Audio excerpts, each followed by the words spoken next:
Hai Sobat Makan, di video ini Mimin ingin melanjutkan cerita One Punch Man season 3. Bagi sobat yang ingin melihat season 3 secara urut, sobat bisa lihat playlist yang sudah Mimin buat. Di sana sudah Mimin urutkan chapternya. Sebelum ke video yang lebih lanjut, bantu Mimin dengan like dan subscribe-nya ya. Dan jangan lupa loncengnya juga.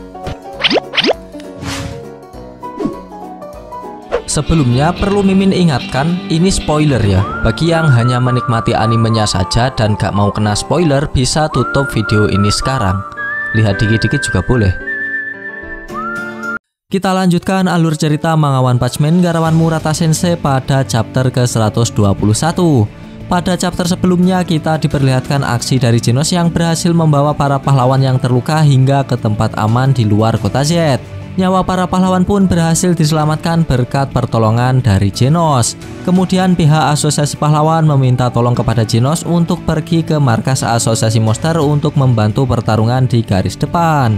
Karena mengetahui jika gurunya sudah berada di dalam markas asosiasi monster, Genos tanpa disuruh pun juga akan pergi ke medan pertarungan. Lantas bagaimanakah kisah selanjutnya? Mari kita bahas. Di awal scene, kita diperlihatkan situasi mencekam di dalam markas asosiasi monster. Terlihat puri-puri prisoner yang telah tidak sengaja membangunkan Garou dibuat babak belur oleh Garou hingga ia terhempas dan menabrak lapisan tembok yang banyak. Puri-puri prisoner pun tak berdaya melawan ketangguhan dari Garou. Kekuatan Garou memang di luar nalar manusia. Pasalnya setelah ia dihajar hingga babak belur oleh Raja Monster Orochi, tubuhnya masih terlihat fit dan mampu melawan pahlawan kelas S. Dari sisi puri-puri prisoner, setelah dibuat tak berdaya oleh Garou, ia pun lantas berkata, "Tak kusangka kekalahanku akan jadi kekalahan yang tidak seimbang. Yang benar saja, aku tidak sanggup berdiri. Aku butuh waktu untuk memulihkan diri. Tapi kau tak akan mau menungguku, bukan? Jadi hanya sampai di sini saja ya. Maaf para kekasihku," kata puri-puri prisoner yang putus asa. Dan tiba-tiba di saat yang tepat muncul dewa penyelamat bagi puri-puri prisoner. Ia adalah Super Aloy Daxin. Melihat puri-puri prisoner yang terkapar dan tak berdaya, Daxin pun bertanya kepada rekannya tersebut tentang siapa yang melakukan hal itu kepadanya. Dengan masih tergeletak di tanah, puri-puri prisoner berkata jika Garou telah muncul. Dia bercerita kepada Daxin bahwa dia telah kalah padahal dirinya saat ini telah bertambah kuat. Mendengar tentang pemburu pahlawan yang telah menghajar rekannya, Daxin pun bersiap-siap untuk membantu puri-puri prisoner bertarung dengan Garou dan mengalahkannya. Dari ujung lorong Garou nampak berdiri dan tak berbicara apapun. Ia sudah sangat mirip dengan monster. Sebelum Daxin bertarung dengan Garou, puri-puri prisoner pun memperingatkan kepada Daxin, "Dia jauh lebih kuat dari yang kita duga. Jangan meremehkan bocah ini, Darky. Pahlawan kelas S akan kesulitan menghadapinya jika bertarung 1 lawan 1. Melawan secara langsung akan sangat berbahaya. Bahkan bagi orang-orang dengan kekuatan yang luar biasa sepertimu, Darky." Mendengar ini dari pahlawan kelas S terlemah memang tidak menyakitkan. Bagaimanapun kamu harus tahu bahwa ini adalah musuh yang bahkan tidak bisa disentuh olehku, kata puri-puri prisoner. Mendengar peringatan dari rekannya, Daxin dengan tubuh berototnya pun mempersiapkan diri dan ia berkata akan mewakili puri-puri prisoner untuk menghancurkan Garou. Daxin pun juga berkata kepada puri-puri prisoner untuk menyuruhnya tenang, lantaran Garou tidak akan mampu menyentuhnya. Ditambah lagi Daxin sangatlah bersemangat ketika ia akan melawan seorang musuh yang cukup kuat. Pertarungan di antara keduanya pun akan dimulai, dan scene berpindah ke sisi lain.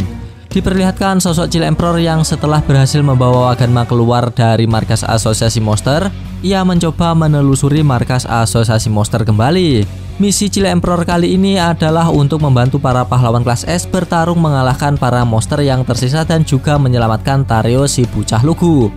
Dari alat komunikasi miliknya tidak terdapat pesan apapun dari pahlawan lain. Bahkan dari Atomic Samurai yang mengabarkan tentang keberadaan Tareo pun juga tidak membalas pesannya. Mengingat jika stok peralatan pertarungannya telah banyak berkurang setelah pertarungannya melawan Punic Man. Chill Emperor pun memutuskan untuk mencari pahlawan kelas S lain agar lebih aman. Dan tiba-tiba ia dikejutkan dengan keberadaan Yayan, Okame Tachi, dan Bushi Drill yang terkapar dan terluka cukup parah. Melihat mereka bertiga, Chill Emperor pun menghampiri mereka. Ia nampak terkejut dengan ahli pedang di kelas A yang dapat dikalahkan. Namun setelah dicek denyut nadinya, nampaknya ketiga anak didik Atomic Samurai itu pun masih hidup. Kemudian Yayan pun tersadar dan berkata kepada Chill Emperor dengan tertatih-tatih, "Chill Emperor, kau sendirian. Ini berbahaya. Cepat pergi dari sini. Dia masih ada di sekitar sini," kata Yayan. Dan tiba-tiba tembakan air meluncur ke arah Chill Emperor. Namun dengan cekatan bocah jenius tersebut dapat menghindarinya. Chill Emperor kemudian mempersiapkan peralatan tempurnya yang tersisa untuk bertarung. Dari sisi Yayan, ia memperingatkan kepada Chill Emperor untuk segera pergi meninggalkan mereka. Lantaran musuh yang ia hadapi adalah seorang eksekutif asosiasi monster. Kemudian Chill Emperor melihat aliran air yang keluar dan menuju ke satu titik. Ia dengan terkejut lalu berkata, "Apa ini? Sebuah makhluk hidup? Apa makhluk hidup ini yang mengalahkan ketiga ahli pedang kelas A? Jadi seperti ini monster level naga. Entah kenapa aku merasa ini jauh lebih mudah dibandingkan saat melawan Punikman," kata Chill Emperor. Di sini Chill Emperor belum tahu jika Evil Natural Water adalah makhluk yang sangat kuat. Evil Natural Water pun sudah menyatu menjadi satu gumpalan air yang cukup besar. Sepasang bola matanya menghadap ke arah Chill Emperor. Chill Emperor dengan beragam senjata dari dalam tasnya bersiap-siap melawan Evil Natural Water. Dan tiba-tiba, tembakan air mengarah ke Chill Emperor. Namun ia berhasil melompat dan menghindarinya dengan mudah. Namun ikan-ikan dari Evil Natural Water nampaknya juga ikut menyerang. Mereka menargetkan senjata Chill Emperor dan mengakibatkan beberapa senjatanya rusak. Chill Emperor pun kemudian berusaha menyerang ikan-ikan yang dikeluarkan Evil Natural Water dan mencoba menyerang tubuh airnya. Sambil menghindari setiap serangan Evil Natural Water, Chill Emperor pun lalu berkata, "Tidak berguna lagi. Dalam pertarungan normal, ini adalah monster yang sangat berbahaya. Tapi aku senang bisa sampai di sini tepat waktu, karena aku punya cara untuk menghadapimu," kata Chill Emperor. Kemudian Chill Emperor mengeluarkan beberapa Lego dari dalam tasnya, dan secara otomatis Lego tersebut berubah menjadi monster es yang naik di punggung Chill Emperor.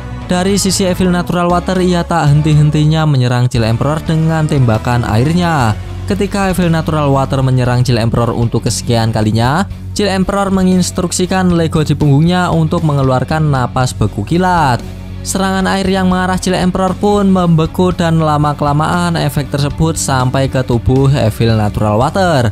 Evil Natural Water pun membeku. Dari sisi Chill Emperor, ia pun berkata dalam hati, "Sudah kuduga, dia tidak bisa mengatur suhu tubuhnya. Aku tidak mengharapkan musuh seperti ini. Tapi setidaknya aku masih bisa memanfaatkan senjata yang kukeluarkan dengan baik." Dan tanpa diduga, Chill Emperor membekunya Evil Natural Water pun menjadi akhir dari scene kali ini. Kampret, padahal udah seru loh. Gak apa-apa, kita lanjutkan besok di chapter berikutnya. Pada chapter kali ini kita diperlihatkan ketangguhan dari Garou yang berhasil membuat Puri-Puri Prisoner hingga babak belur dan tak berdaya. Ketika Puri-Puri Prisoner merasa akan berakhir di tangan Garou, muncullah Daxin yang akan menggantikan Puri-Puri Prisoner bertarung melawan Garou. Di sisi lain kita diperlihatkan aksi dari Chill Emperor yang berhadapan dengan salah satu dari eksekutif asosiasi monster, yaitu Evil Natural Water. Dengan peralatan canggihnya, Chill Emperor berhasil membuat Evil Natural Water membeku dan tak berdaya. Dan begitulah alur cerita dari manga One Punch Man garapan Murata Sensei pada chapter ke-121. Bagi sobat yang suka pembahasan ini, bisa tekan like-nya, dan jika tidak, bisa tekan dislike-nya 2 kali biar aneh gak rugi. Jangan lupa komennya agar Mimin bersemangat dalam membuat konten. Dan yang paling penting, jangan lupa tekan tombol subscribe supaya sobat-sobat tahu updatean-updatean terbaru dari channel ini. Terima kasih telah menonton, sampai jumpa di video-video selanjutnya. Goodbye, dadah.